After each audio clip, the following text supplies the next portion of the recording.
कांग्रेस के युवराज हैं राहुल गांधी। एक तो हमारे देश का नाम जो संविधान में भारत वो कहलवा दो उससे एक बार।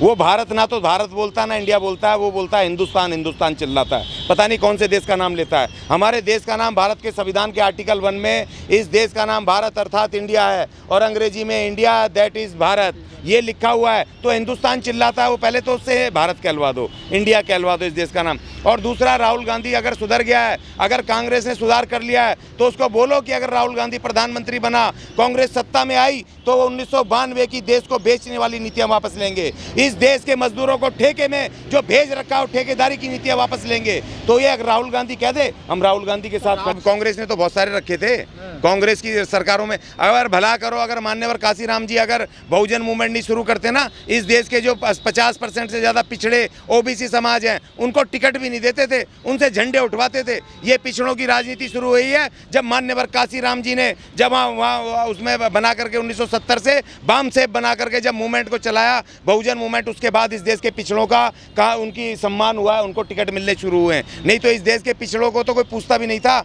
आज कांग्रेस क्या कह रही है, तमाम उसकी लिस्ट निकाल के देख लो, पिछड़ों को इन्होंने क्या इज्जत दी है। आज जब वो छटपटा रही है कांग्रेस, जब उसका वोट बैंक खिसक गया है, जनता ने नकार दिया है, तो आज वो कह रहे हैं कि जी हम तो आज कुली भी बन रहे हैं। आज तो वो सामान उठा करके आनंद विहार पे कुली के कपड़े पहनकर फर्स्ट स्टेशन है, कुली बन के क्या करोगे भाई? जब तुम्हारी सरकार थी तब तुमने कुलियों के लिए कुछ क्यों नहीं करा? हम बी टीम है ही नहीं तो हम कैसे नुकसान करेंगे, किसी का फायदा कैसे करेंगे? हमारी अपनी राजनीति है, हमारी इस देश में इलेक्शन कमीशन में हमारी अलग पॉलिटिकल पार्टी रजिस्टर्ड है, हमारी अपनी लड़ाई है। आप इंडिया गठबंधन को तो ऐसे तो कांग्रेस भी अंदर से है। देखिए कांग्रेस और बीजेपी ये दोनों भाई हैं। जो कांग्रेस ने निजीकरण की नीतियां लाए देश बेचने की, उसी से तो अटल बिहारी वाजपेयी ने बेचा, उसी से तो मोदी जी बेच रहे हैं। तो ये जब दोनों भाई हैं, नीतियां सेम है, तो भाई ये दोनों भाई हुए या बहन जी इनकी बी टीम हुई? राष्ट्रीयकरण किया है बैंकों का, मोदी जी बेच रहे हैं। तो 1992 में कौन लेकर के आए थे नीतियां देश को बेचने की, निजीकरण की? ये कांग्रेस के डॉक्टर मनमोहन सिंह वित्त मंत्री थे, वही तो लाए थे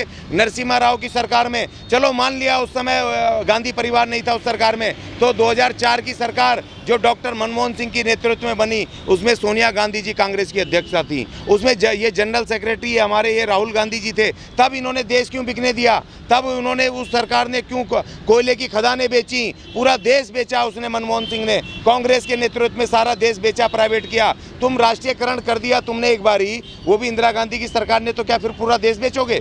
पूरे देश को बेचने की तुमने जिम्मेदारी ले ली। 2019 का चुनाव हुआ, उसमें जो समाजवादी पार्टी के करीब 30% यादवों ने वोट किया उसको, बीजेपी को, और इन्होंने उससे बचने के लिए बहन कुमारी मायावती से समाजवादी पार्टी ने बड़ी मक्कारी से गठबंधन कर लिया और वो 5 सीटें भी वो आई हैं जो दलित और मुस्लिमों की जो बहुल इलाके हैं, जो यादवों के बहुल इलाके हैं, वहाँ से वोट नहीं मिला उसको भी समाजवादी पार्टी को। और बहन कुमारी मायावती 36 ऐसी सीटें हैं लोकसभा की जिसमें बहुजन समाज पार्टी दूसरे नंबर पर रही।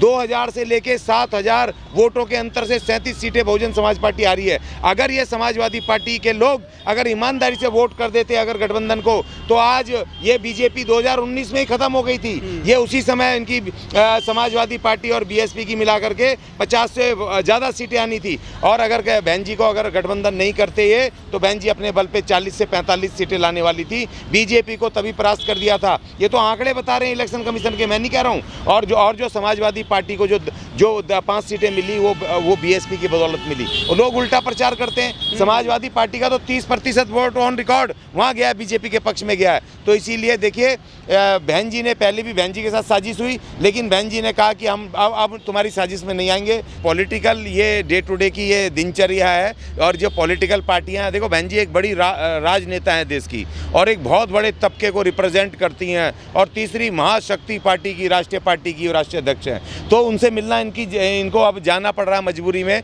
तो कोई भी, अभी तो राहुल गांधी जी भी जाएंगे, हो सकता है सोनिया गांधी जी भी उनको बुला लें, इनवाइट कर लें। अभी तो बड़े बड़े नेता जाने हैं। जिस तरीके से आकाश आनंद जी ने बहन कुमारी मायावती के दिशा निर्देश पे तेलंगाना से लेकर के और अब हरियाणा में भारी तादाद में पदयात्राएं करके हाहाकार मचाया है। तमाम नौजवान महिलाएं और बहुजन उनके पीछे ताकत से बहुजन समाज पार्टी की शक्ति बढ़ी है। तो ये तमाम ये जो इंडिया वाले हैं, ये जो पॉलिटिकल इंडिया वाले, इनके पैरों के जले जमीन खिसक गई। नहीं तो इनका पूरा, ये नरेंद्र मोदी का पूरा षड्यंत्र था कि इंडिया गठबंधन बना करके तीसरी बार भी चुना जाए। देखिए कांग्रेस ने ठेका ले रखा है दलितों का और मुस्लिमों का प्रतिनिधित्व करने का। और ये बात उन्होंने कही थी श्री गांधी ने गोलमेज सम्मेलन में, जो दूसरा गोलमेज सम्मेलन हुआ था, वहाँ बाबा साहब का विरोध किया। उन्होंने कहा अम्बेडकर कहाँ से आ गया, इसका तो प्रतिनिधित्व कांग्रेस करती है, और ये मुस्लिम कहाँ से आ गए, इनका प्रतिनिधित्व तो मुस्लिमों का, दलितों का कांग्रेस करती है। तो आज से नहीं, कांग्रेस तो बहुत पहले से ये कहती है अंग्रेजी टाइम से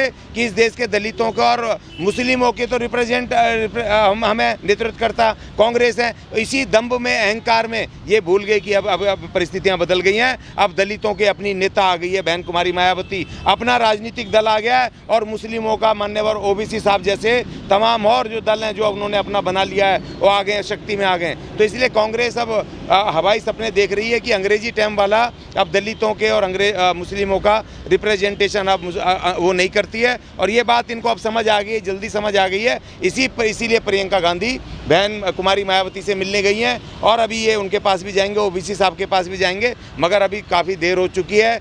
अब ये बहन कुमारी मायावती तीसरी शक्ति के रूप में जो SC ST OBC माइनॉरिटी का मोर्चा तैयार हो रहा है, और इन दोनों मनुवादियों को परास्त किया जाएगा। और इस देश में 78 साल बाद दलित प्रधानमंत्री इस नए संसद में शपथ लेगा 2024 में। घोषणा कर दी आपने? घोषणा कर दी है मैंने, मुझे दिखाई दे रहा है जमीन पे चल रहा है।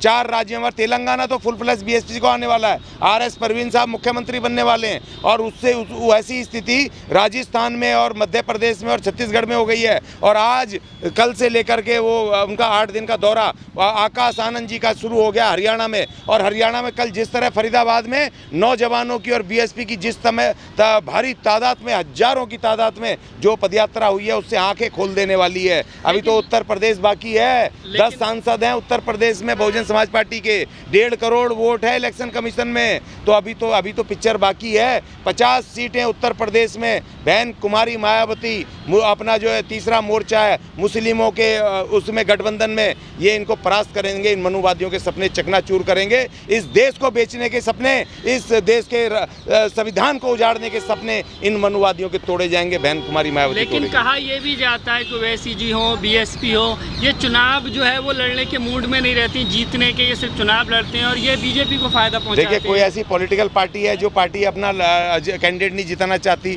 या दमखम से लड़ती नहीं। देखिए, ये जो मनु मीडिया है, अर्थात ये जो गोदी मीडिया है, ये मीडिया उनके संघर्ष को, उनके प्रचार को दिखाती नहीं है। वो छींक भी मारते हैं ना 5 आदमी लेकर के, वो छींक भी मारेंगे, ऐसे दिखाएंगे और करोड़ों लोग आ गए, और हमारे करोड़ों लोगों को भी वो दिखाते ही नहीं है, तो लोगों तक मैसेज कैसे जाएगा। वो तो भला हो सोशल मीडिया का, यूट्यूब का, ये फेसबुक का, जिसके माध्यम से थोड़ा बहुत पता भी चल रहा है, नहीं तो पता ही नहीं चलता। अभी 2024 में एक राजनीतिक चमत्कार होना है, ये उलटफेर होना है, ये सारा का सारा बड़ा उलटफेर इस देश में 2024 में दलित मुस्लिम का कॉम्बिनेशन सरकार बनाएगा। पर बीजेपी के लिए कहा जाता है BSP B टीम है बीजेपी की, लेकिन जो घोषित उपचुनाव हुआ तो BSP चुनाव नहीं लड़ी, वहाँ पर तो गठबंधन जीत गया।